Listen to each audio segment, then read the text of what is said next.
My name is David and welcome back to my channel. Today we are coming to you with a return of the Bookshelf Essentials installment. This is something that I came up with late last year as a way of having, when I don't have a whole lot of time to carve out but want to talk about something, I can grab a book that is on my shelf that I consider to be an essential for my collection. Something that if I were to have to replace everything would be on the short list of ones I'd want to replace. And is also one of those that I can see myself reading and rereading endlessly throughout my lifetime. Those are pretty high benchmarks, but a lot of books, as I read them, they cycle out. I constantly have a state of flux on what my collection's composition is as I'm going through the books, and the percentage of those that are long-term stayers tends to be fairly low lately. There are plenty of books that are really good reads that I enjoy every minute of, but when I get to the end, I say, I don't know that I'm going to read this ever again. And so these are those exceptions to that rule. Now, since I've started this, some others, such as Steve Donahue and Michael K. Vaughan, have joined in and done some bookshelf essentials of their own, and I will link to one from each of them if I can try to remember to do that. Because both their channels are outstanding, and they absolutely are worth watching. I'm assuming that every one of you that have subscribed to me and are watching me already subscribes to both of them. But just in case, you never know. There might be somebody brand new. If you are new, welcome. So, what I'm going to talk about today is not one, not two, not three, but 4 books. And this is a 4-book series for Hyperion, known as the Hyperion Cantos by Dan Simmons. The one that started it all off, that solidified for me that this was a fantastic series, is Hyperion. And this is still the best volume in that series for me. If you don't know whether or not you want to read Hyperion, this is the one to start with. This is the one that, if I had to pick one of these to mark as a true essential, it would be this one. I couldn't imagine leaving off any of them. But this is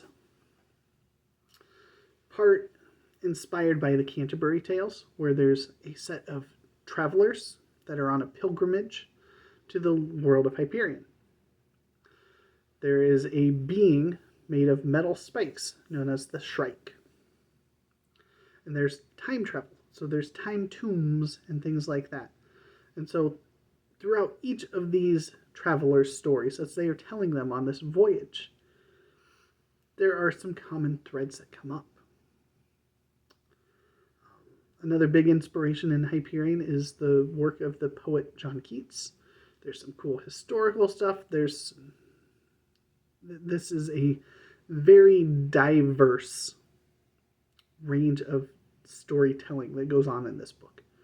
And that is a big part of what makes this a masterpiece. It is brilliant in the plotting and the execution and the science fiction and the ideas that are being captured and expressed along the way. And that is the first book, their voyage to arrive to Hyperion. Book 2 picks up where that left off and goes into more of a normalized format of storytelling. And this is The Fall of Hyperion, which is wildly different than the reading experience of Hyperion. Good, not the same level of greatness, but it offers a satisfying conclusion to that book. It follows a John Keats hybrid, and there's some political things that are going on, and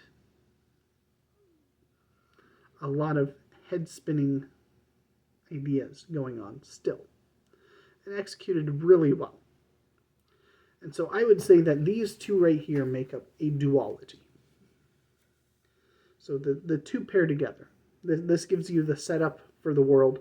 This brings the conclusion that is being set forth in Hyperion to the problem of this Shrike and all of these things that are building outside in the entire galaxy surrounding them.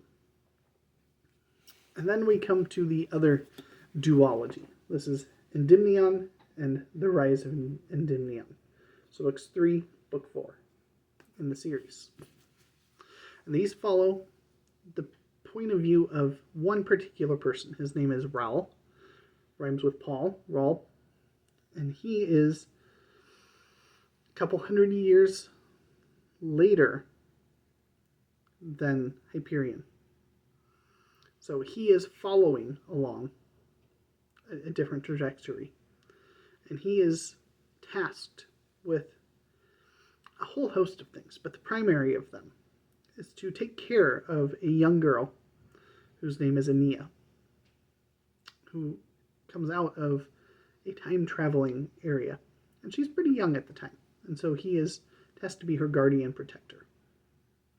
And he goes on all kinds of great adventures with her, with an android, and there are some experiences from this Shrike along the way.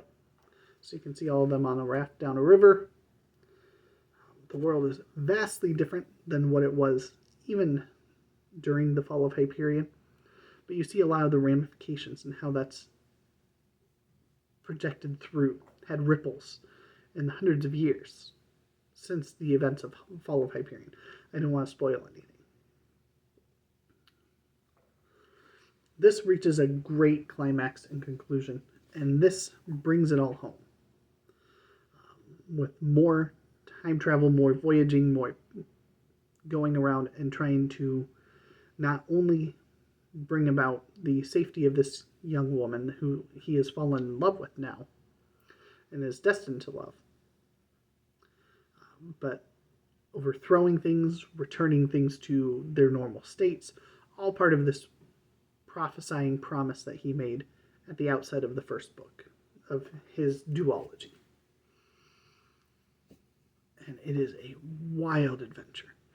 If you like that more linear narrative, you're going to really like this duology. So even if you read Hyperion and you're like, you know what, that style of writing is not for me, I would tell you that you will probably enjoy the fall of Hyperion more than Hyperion, if that's the case, and that you will really, really love Endymion and the Rise of Endymion. And your experience with those last two will be richer for going through the fall of Hyperion first. There's a little bit of something for everyone in here. Whether you like literary science fiction, whether you love to see big ideas getting executed, or if you like a very more of an adventure story with a set hero that we're following along through and going on quests. And again, all of these have wonderful ideas and execution on the science fiction, the world building, the planet building, the entirety of what is living and breathing around these people, the philosophical ideas contained in here, the religious ideas. Like, there's so much packed in these that these are truly and genuinely a bookshelf essential. My only regret is I didn't read them any sooner, and I didn't finish the Cantos sooner than December of last year. This is one I'm going to be rereading. Probably every couple years. I will probably pick all 4 of these back up and give them a read back through, because they are outstanding, and there's going to be so much in there that I'll be able to catch on subsequent reads that I'm going to enjoy every minute of it. So there you go. There is my new bookshelf essential. Stay tuned. I'll probably be back with more in the future as I go through these, and I will catch you later.